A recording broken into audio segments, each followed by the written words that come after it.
మా గురించి ఎవరేమనుకున్నా పట్టించుకో, మేమేంటో మాకు తెలుసు, భగవంతుడికి తెలుసు అంటూ కూడా కొన్ని వ్యాఖ్యలు చేశారు అఘోరి వర్షిని. ఇక ఇద్దరు కలిపి సోమనాథ్ వెళ్లి అక్కడి నుంచి ఒక వీడియోను రిలీజ్ చేశారు. దానికి సంబంధించిన బ్రేకింగ్ న్యూస్ మనం ఇప్పుడు చూస్తున్నాం. అయితే దీనిలో మా గురించి ఎవరేమనుకున్నా పట్టించుకో, మేమేంటో మాకు తెలుసు, భగవంతుడికి తెలుసు, నన్నెవరూ నమ్మొద్దు, నా దగ్గరికి రావద్దు అంటూ అఘోరి వర్షిని ఇద్దరు కలిపి ఒక వీడియోను రిలీజ్ చేశారు. ఇక అందులో మీరు ఆనందంగా ఉండండి, మమ్మల్ని ఆనందంగా ఉండనివ్వండి, నా పోరాటం సనాతన ధర్మం కోసం మాత్రమే, సోమనాథ్కు వెళ్లి అఘోరి వర్షిని ఈ వీడియోను రిలీజ్ చేశారు. అయితే మరోవైపు వర్షిని వదిలేయాలని ఆమె కుటుంబ సభ్యులు ఆవేదన వ్యక్తం చేస్తున్నారు. అయితే వర్షిని తమ దగ్గరికి వచ్చేయాలంటూ కూడా వేడుకుంటున్నారు. అఘోరిని నమ్మొద్దంటూ కూడా వర్షినికి వాళ్ళు ఎంతో చెప్పే ప్రయత్నం కూడా చేశారు, నచ్చ చెప్పే ప్రయత్నం చేశారు. ఎంతో భవిష్యత్తు ఉంది, మా పాపను మాకు ఇచ్చే త్వరగా అనుకుంటూ కూడా అఘోరిని వేడుకున్నారు. అయినా సరే వాళ్ళ ఆవేదనని అఘోరి వినలేదు.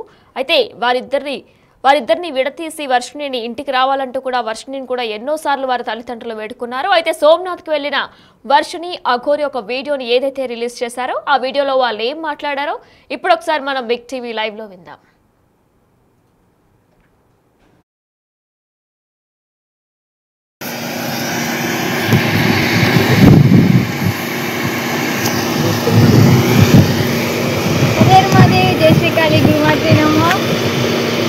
హర హర మహాదేవ్. ఓం నమ శివాయ. గురికాళీ నమ, గురుదత్తే నమ. సనాతన బంధువులకు, హిందూ బంధువులకు హర హర మహాదేవ్. ఈరోజు మేము సోమనాథ్కు చేరుకున్నాం. మంచిగా ఘనంగా, మంచిగా ప్రశాంతంగా దర్శనం చేసుకొని ప్రజలు కూడా చాలామంది వచ్చారు. వచ్చి వాళ్ళని కూడా ఆశీర్వదించి ఇప్పుడు మేము మళ్ళీ బయలుదేరడం జరుగుతుంది ఉజ్జయిన్కు. ఉజ్జయిన్ వెళ్ళిన తర్వాత అక్కడ కూడా మీకు చెప్తాను, శ్మశానం నుండి చూపిస్తాను. ఇది మొదటి జ్యోతిర్లింగం. సో ఈ ఫస్ట్ జ్యోతిర్లింగాన్ని దర్శనం చేసుకుని ఎంతో చక్కగా జరిగింది దర్శనం. స్వామి అసలు శివయ్య అయితే ఎంత బాగున్నారంటే చాలా బాగున్నారు. సో ఫస్ట్ జ్యోతిర్లింగాన్ని దర్శనం చేసుకున్నాం కదా, నెక్స్ట్ ఉజ్జయిన్ వెళ్తున్నాము. అక్కడ వీడియో కూడా మీకు ఖచ్చితంగా పెడతాము. హర హర మహాదేవ్. మేము ఇదే చెప్పగలుగుతున్నాం. ఎవరు ఎంతమంది ఎలా అనుకున్నా సరే మమ్మల్ని, మేమేంటో మాకు తెలుసు, భగవంతునికి తెలుసు. మీరు ఏమనుకున్నా సరే మాకు అంత ఫరకేం పడదు. మీరు ఇంకా అనుకోండి, కానీ నన్ను నమ్మద్దు, నా దగ్గరికి రావద్దు. నా పోరాటం, నా ధర్మం గురించి, నా సాధన నన్ను చేసుకొనివ్వండి. మీరు ఆనందంగా ఉండండి, నన్ను ఆనందంగా ఉండేలాగా చూడండి. హర హర మహాదేవ్.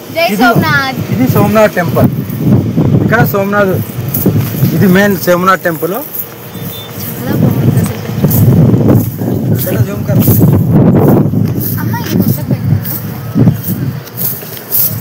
ఇది కొత్తగా 17 సార్లు ధ్వంసమైనా సరే ఇది మళ్ళీ మంచిగా ఇక్కడ ఆర్కిటెక్ట్ ఉన్నట్టు ఇంకెక్కడ ఉండదు. ఇంత మంచి పవిత్రమైన గుడి. మొత్తం సముద్రం ఉంటుంది. సముద్రం నుండి ఇక్కడ తీసుకొని వచ్చి ఇలా కట్టారన్నట్టు.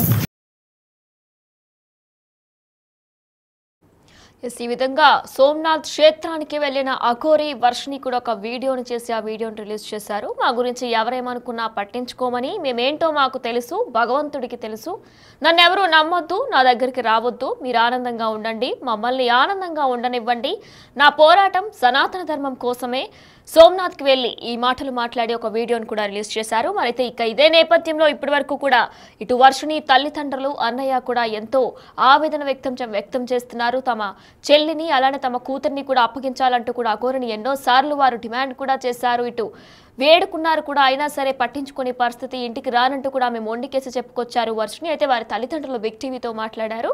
ఏం మాట్లాడారో ఇప్పుడు ఒకసారి మనం చూద్దాం. ఈ అల్లూరి శ్రీనివాస్ అలియాస్ అఘోరి అనేవాడు అక్కడ మిర్యాల కూడా కంప్లైంట్ ఇచ్చారండి. మా తమ్ముడు వల్ల, మీ సిస్టర్ కూడా మా తమ్ముడు, మా అన్న వల్ల, విష్ణు వల్ల ప్రాణహాని ఉందని కంప్లైంట్ ఇచ్చారు. దానిపై మీరేమంటారు? మేము ప్రాణహాని చేయగలిగే వాళ్ళం అయితే మేము కంప్లైంట్ అనేది ఇచ్చేవాళ్ళమే కాదు కదా, డైరెక్ట్గా మేమే ఏదో ఒకటి చూసుకునే వాళ్ళం కదా. మాకేముందండి మేము ఏమైనా చేయడానికి? మా దగ్గర ఏమీ లేకే కదా మిమ్మల్ని ఆశ్రయించి మేము పోరాడుతుంది. అయితే నేను పోలీస్ స్టేషన్లో సిఐ గారిని కలిశాను. మంగళగిరి స్టేషన్లో సిఐ గారిని కలిశానండి. సిఐ గారు ఆ పిల్ల మేజరు, అంతకుముందే మీ మీద కంప్లైంట్ ఇచ్చింది, నేను ఇలా లేడీ గారు తెలుపుదా మా అమ్మ వాళ్ళతో ఉండదని చెప్పి అంతకుముందే కంప్లైంట్ ఇచ్చింది. అప్పుడు కూడా మమ్మల్ని పిలిచి చెప్పడం జరిగింది. అలాగే ఇప్పుడు వెళ్ళిపోయి కూడా మీడియాలో నేను అంతా మెంటల్లీ అంతా పర్ఫెక్ట్గా ఉన్నాను, నేను అంతా మేజర్ని అని చెప్పని ఆ పిల్లకి అంత కరాకండ చూస్తుంది. కాబట్టి మేమేం చేయలేము. మీ దగ్గర కూడా మానసికంగా బాధని ఎటువంటి సర్టిఫికేట్ కూడా లేదు, కాబట్టి మేమేం చేయలేము అని చెప్పారు. సిఐ గారు అన్నారు. కొంచెం పిలిపించి ఒకసారి మానసికంగా వైద్యులు చేయించండి సార్ అంటేను ఆ పిల్ల మేజర్ అయిపోయింది అబ్బాయి మేమేం చేయలేము అని చెప్పని సిఐ గారు అంటాం జరిగింది. పైగా ఇప్పుడు ఆ అమ్మాయి వచ్చేసరికి ఆ లేడీ అగురితోని కోటపల్లిలోని ఒక ఇంట్లో ఉంది. ఆ ఇంట్లో మీ చెల్లి లాంటి వాళ్ళు ఇంకొకరు 5 ఉన్నారు. ఇద్దరేమో పెళ్ళైన వాళ్ళు, ముగ్గురేమో పెళ్లి కాని వాళ్ళు ఆడపిల్లలేను అని చెప్పని సిఐ గారు చెప్పడం జరిగింది. అది ఏదేమైనా మీ చెల్లె డిసైడ్ చేసుకుని రావాలి, కానీ మీ చెల్లి కరాఖండిగా మీరు వద్దని చెప్పేస్తుంది. కంప్లైంట్ ఇచ్చింది, ప్రాణహాని ఉంది నా కుటుంబం వల్ల, విష్ణు వల్ల అని పదే మీడియాలో చెప్తున్నారు. ప్రాణహాని చేయడానికి నేనేం చేస్తానండి? నేను ఇప్పుడు ఏం చేస్తున్నాను? నా దగ్గర ఏముందని చేస్తాను ప్రాణహాని? ఏమైనా చేయడానికి నా దగ్గర ఏమైనా స్కోప్ ఉందా చెప్పండి? ఏముంది? నేనేం చేస్తాను ప్రాణహాని? నేను ప్రాణహాని చేసేవాడిని అయితే డైరెక్ట్గా వెళ్ళి ఎదుర్కొనేవాడిని, కానీ ఇలా పోలీసులను ఆశ్రయించేవాడికి అయితే కాదు, మీడియాని ఆశ్రయించేవాడిని కాదు. అది నేను కూడా ఇంకా సిఏ గారు చెప్పిన మాటలను బట్టి నేను ఇక వదిలేసుకుందాము.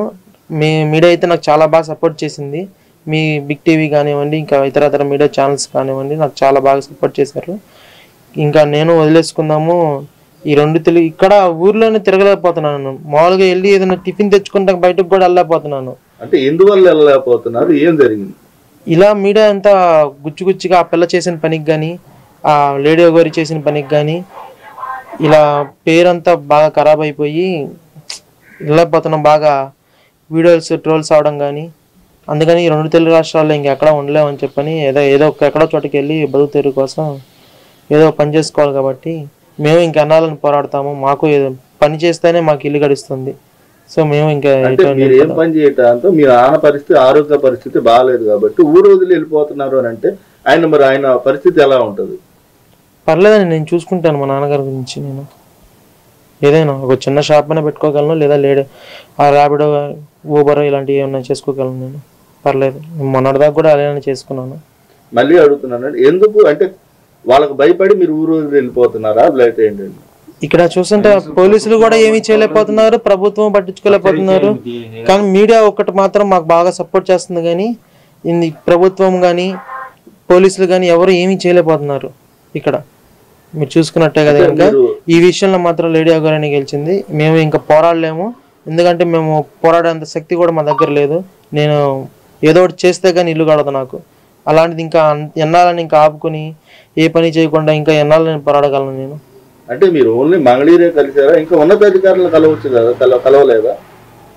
లేదండి, ఉన్నతాధికారులు ఎవరు పోలీసులు ఏం చేయలేకపోతున్నారు. ఇంకా ఉన్నతాధికారులు ఎవరిని కలవమంటారు? నాకు ఎవరు తెలుసు చెప్పండి? నాకు ఎవరు తెలియదు. నాకు పోలీసులను ఆశ్రయించడం, ఇలా మీడియాని మిమ్మల్ని కలవడమే తప్పించి నాకు ఎవరు తెలియదు. తెలుసుంటే ఈ పాటికి నేను ఇంత ఇదిగా ఉండేవాడిని కాదు. ఆ ఉన్నతాధికారులు కూడా ఈ వీడియో ఒకరు చూస్తారా? చూడలేదా చెప్పండి? చూడలేదంటారు. ఈ వీడియోలు ఏం చూడలేదంటారా? సాయం చేయాలనుకునే వాళ్ళైతే ఎప్పుడో చేసేవాళ్ళు. లేదు, మాకు ఇంకా న్యాయం జరగదని అనిపించింది. ఇంకా మేము కూడా ఇంకా ఇక్కడ ఉండలేకపోతున్నాం. ఏ ఊరు వెళ్ళాలి, ఎక్కడ ఏమనుకుంటున్నారు? ఇంకా డిసైడ్ అవ్వాలండి. 2 రోజుల్లోనే డిసైడ్ అయ్యి వెళ్ళిపోతామండి. అంటే ఇప్పుడు మీ సిస్టర్ మీరేం చెప్పదలుచుకున్నారు ఫైనల్ గా? నేనేం చెప్పదలుచుకోవట్లేదండి. తను రావాలనుకుంటే రమ్మని చెప్పండి, అంతే. అంటే రావాలనుకుంటే మీరు వెళ్ళిపోతున్నారు అంటున్నారు కదా. మంగళగిరి వచ్చి పోలీసుల దగ్గర నా నెంబర్ ఉందండి. ఆడికి వచ్చి చూసేవాళ్ళు పోలీసులే నన్ను పిలిపిస్తారు. అప్పుడు ఆ పిల్ల రావాలనుకుంటే కనుక మేము ఆ పిల్లని తీసుకెళ్తే సిద్ధంగా ఉన్నాం. అంటే వస్తుందని మీరు అనుకుంటున్నారు? అంటే ప్రాణహాని ఉందని కంప్లైంట్ ఇచ్చిన అమ్మాయి మీ దగ్గరికి వస్తుందని మీరు అనుకుంటారా? లేదండి, నా కంప్లైంట్ నాకైతే అనుకోవట్లేదు. మీరు చూడొచ్చు, ఇప్పుడు ఆమె దగ్గరుండి ఎక్కడెక్కడ ఇంటర్వ్యూ ఇచ్చిందండి, హైవే మీద, రోడ్ల మీద. రేపు ఎప్పుడైనా చెప్పడానికి బాధగా ఉంది. ఆమెతో పాటు ఉంటే మాత్రం బాత్రూమ్కి వెళ్ళాలన్నా, ఒక స్నానం అన్నా సరే ఎక్కడ చేస్తారండి? రోడ్ల మీద తిరుగుతున్నారు, ఎక్కడ చేస్తారు? ఒక బాత్రూమ్ అయినా సరే రోడ్డు మీద చేయాల్సి వస్తుంది. అదొకటి గుర్తుంచుకోమనండి, ఒకసారి తనను ఆలోచించుకోమనండి. మనం పెంచిన విధానం ఎలా ఉందండి? ఎక్కడైనా ఒకసారి బయటికి వెళ్ళినప్పుడు మనం యూరిన్, టాయిలెట్ ఏదైనా వస్తే మాత్రం ఏదైనా పెద్ద హోటల్లోకి కానీ అలా వెళ్ళి మనం కాలు గుర్తెళ్ళి తీర్చుకునేవాళ్ళం. ఇప్పుడు ఆ స్కోప్ వాళ్ళకి లేదు, ఎవరు రానిరు కూడా. ఇప్పుడు అవన్నీ ఆ పిల్ల ఆలోచించుకుని రావడమా, ఆమెతోనే ఉండిపోవడమా అనేది ఇంకా ఆ పిల్ల ఇష్టం. మేము ఇంకా వదిలేసుకుంటున్నాం, మాకు పరువు చాలా పోతుంది. అందుకని ఇంక మేము కూడా దూరంగా వెళ్ళిపోదాము, వదిలేసుకుందాం అని చెప్పి డిసైడ్ చేసుకున్నాం. కోటి గారు అంటే ఇప్పుడు మొదటి దశ అయిపోయింది, ఇంకా 12 దశలు ఉన్నాయి, ఇంకా చేయాలి పూజలు అని, నేను అక్కడే ఉంటాను అని మీ అమ్మాయి చెబుతుంది. మీరేమంటున్నారు? నేను పిల్లల్ని వదిలేసుకున్నాను అండి, చచ్చిపోయింది అనుకుంటున్నాను. పిల్ల చనిపోయిందేమో అనుకుంటున్నాను, నాకుందకే బిడ్డ అనుకుంటున్నాను. ఎందుకంటే మీ మీడియా వాళ్ళు మాకు ఇంత హెల్ప్ చేస్తున్నా సరే, కనీసం సత్యరీత్య సార్వభౌమాధికారం వాళ్ళ చేతిలో ఉండే పోలీసులు కూడా మాకు కేసు అగోరి మీద కేసు కడతాకే భయపడుతున్నారు. మరి మన డిప్యూటీ సీఎం పవన్ కళ్యాణ్ గారు ఆడపిల్లలను ట్రాప్ చేస్తున్నారని చెప్పి గత ప్రభుత్వాన్ని నిందించిన మాటలు మనం చాలా ప్రశ్నించిన మాటలు చాలా విన్నాం. మరి ఇప్పుడు ఆయన ప్రభుత్వ హయాంలోనే నా బిడ్డ అపహరించబడితే మరి ఆయన్ని వేడుకొని నేను దండం పెట్టి వేడుకున్నా. ఆయన చూసే ఉంటారు కదా వీడియో. మరి ఆయన సనాతన ధర్మాన్ని కాపాడుతారని నేను ఇప్పటికీ నమ్ముతున్నాను. మరి ఆయనైనా స్పందించి మా ప్రభుత్వ హయాంలో ఒక మన మంగళగిరి రాజధాని ప్రాంతంలో పిల్లలు ఇలా వెళ్ళటం ఏంటి అనే ఉద్దేశంతో ఆయన తీసుకునే సరే పోలీసు వారికి తెలియపరిచి వాళ్ళని కేసు తీసుకుని వాళ్ళని విచారించడం చేస్తారని చెప్పి నేను వేడుకుంటున్నప్పుడు కూడా అది ఒక పవన్ కళ్యాణ్ వల్ల ఇదని ఆశిస్తున్నాను. అంటే ఇప్పుడు మీరు ఊరు వదిలి అంటే శ్రీనివాస్ వల్ల భయపడి ఊరు వదిలి వెళ్ళిపోతున్నారా ఏంటండి? అల్లు శ్రీనివాస్ అలియాస్ రేడియోగా చాలా మంది అవుతుంది. కనీసం వాళ్ళు రెండు తెలుగు రాష్ట్రాలు ఆ మేసుని కారుకి దొరక నెంబర్ ప్లేట్ లేదు, ఒక నెంబర్ లేదు, అయినా సరే తిరుగుతున్నా కానీ పోలీస్ శాఖ అనే వాళ్ళు ఎవరు ఏమీ చేయలేకపోతున్నారు. ఆ కారును ఇప్పుడు మనం ఏదైనా హెల్మెట్ లేకుండా వెళ్తేనే ఏదైనా తీసుకెళ్తుంటే బండి 2 వీలర్ల మీద మన నెంబర్ ప్లేట్ లేదు, మన ఆపి 500 రూపాయలు 1500 రూపాయలు ఫైన్ వేస్తారు. కానీ పోలీసులు ఒక 10 లక్షల రూపాయల కారు నెంబర్ ప్లేట్లే కాకుండా హల్చల్ చేస్తూ పోలీసులను కొడుతూ ఒక విలేకరులను కొడుతూ ఇట్లా చేస్తున్నా లేడీ అకౌంట్ని ఎదుర్కోలేని పోలీస్ శాఖ హోంశాఖ మినిస్టర్ వంగలపూడి అనిత గారు స్పందిస్తారా? ఒక ఆడపిల్ల ఇలా జరిగిందని చెప్పి ఆమె ఇంతవరకు ఇది లేదు. అంటే ఇప్పుడు ప్రాణహాని ఉంది, మా కుటుంబం వల్ల విష్ణు వల్ల ప్రాణహాని ఉందని మీడియా కంప్లైంట్ ఇచ్చారండి. దాని మీద మీరేం మాట్లాడతారు? వాస్తవంగా విష్ణు వల్ల కానీ మా కుటుంబం వల్ల కానీ ప్రాణహాని అనేది ఉండదండి. ఆ అమ్మాయి ఇప్పుడు వచ్చినా సరే సాధారణంగా ఆహ్వానిస్తామని తీసుకుంటాం. చక్కగా బీటెక్ ఏదో పూర్తి చేయించేసి మనకు తోచిన మంచి ఎవరిని చూసి పెళ్లి చేస్తాం. అంటే మీరు మీతో ఫోన్లు మాట్లాడారా? లేకపోతే అసలు మనకు ఫోన్ కాంటాక్ట్ లేవరా, చేయట్లేదన్నా పిల్ల ఫోనే మాట్లాడతా. నేను రాను, నేను ఇక్కడే ఉంటాను, మాత దగ్గరే ఉంటాను నేను అంటున్నా కదా సార్, నేను ఇప్పుడు మీడియాకి చెబుతున్నాగా రాను అని ఆ పిల్ల కరాకడ చెబుతుంది. నాకు ఆడపిల్ల లేదు, చచ్చిపోయింది, చనిపోయింది ఆడపిల్ల. అవసరమైతే రేపు అమావాస్యకి దుర్గా ఘాటి దగ్గర పుష్కర ఘాటి దగ్గర పిండం పెట్టేస్తా పిల్లకి వేద మంత్రాలతో. లేదు కాకపోతే నా కడుపు పుట్టిన నేరానికి ఆ పిల్ల పుట్ట ఒక ఎన్లాజ్మెంట్ చేసేసి ఇంట్లో దండేస్తాకనే ఉంటుందని చెప్పి అది ఒకటి చేపిస్తాను. ఎందుకు ఇంతకాలం 23 సంవత్సరాలు తిరిగిన మమకారం ఉంటుంది కదా, ఆప్యాయత రోగాలు. అంతే సార్, మేము కోరేది. ఇప్పుడు అసలు మేము బయటకు వెళ్ళాలంటే కూడా కొంచెం బాధగా ఉంది. ముఖం చూపించలేకపోతున్నాం. ఈ ఊరిలో వెళ్ళిపోవాలనుకుంటున్నాం. అది కానీ మీరు ఇంతకాలం కూడా మీరు మీడియా వాళ్ళు ఎంత ఫోర్స్ చేసి ఇంత సహాయం చేస్తున్నారు కదా, పోలీసు వాళ్ళకి మీరు కూడా వెళ్ళారు అడిగారు. మరి వాళ్ళ స్పందన లేదు, కేసు తీసుకోవడం లేదు. ఇదే మన పోలీస్ శాఖ, మన ఆంధ్రప్రదేశ్, మన భారత రాజ్యాంగంలో ఉన్న ఆంధ్రప్రదేశ్లో పోలీస్ శాఖ రాజ్యాంగ సభ్యత్వం అంటే ఇదా? ఒక ఆడపిల్లకి అన్యాయం జరిగితే కేసు కూడా తీసుకెళ్ళని అసమర్థ పోలీస్ శాఖ. అసమర్థ ప్రభుత్వమా సమర్థ ప్రభుత్వం ఇది అర్థం కావట్లా.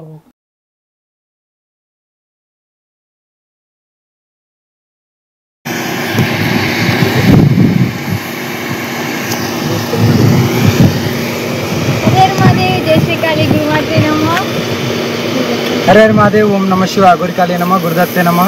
సనాతన బంధువులకు, హిందూ బంధువులకు హరహర మహాదేవ్. ఈరోజు మేము సోమనాథ్కు చేరుకున్నాం. మంచిగా ఘనంగా మంచిగా ప్రశాంతంగా దర్శనం చేసుకొని ప్రజలు కూడా చాలామంది వచ్చారు. వచ్చి వాళ్ళని కూడా ఆశీర్వదించి ఇప్పుడు మేము మళ్ళీ బయలుదేరడం జరుగుతుంది ఉజ్జయిన్కు. ఉజ్జయిన్ వెళ్ళిన తర్వాత అక్కడ కూడా మీకు చెప్తాను, శ్మశానం నుండి చూపిస్తాను.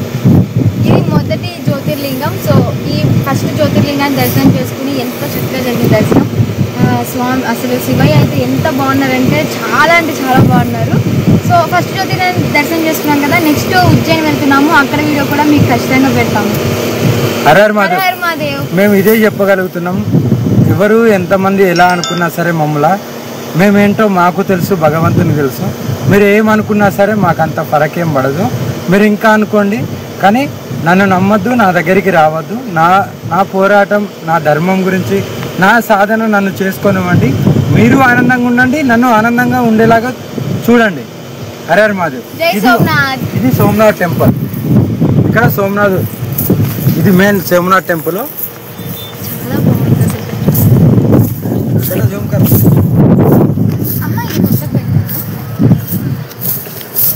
ఇది కొత్తగా 17 సార్లు ధ్వంసమైనా సరే ఇది మళ్ళీ మంచిగా ఇక్కడ ఆర్కిటెక్ట్ ఉన్నట్టు ఇంకెక్కడ ఉండదు. ఇంత మంచి పవిత్రమైన గుడి మొత్తం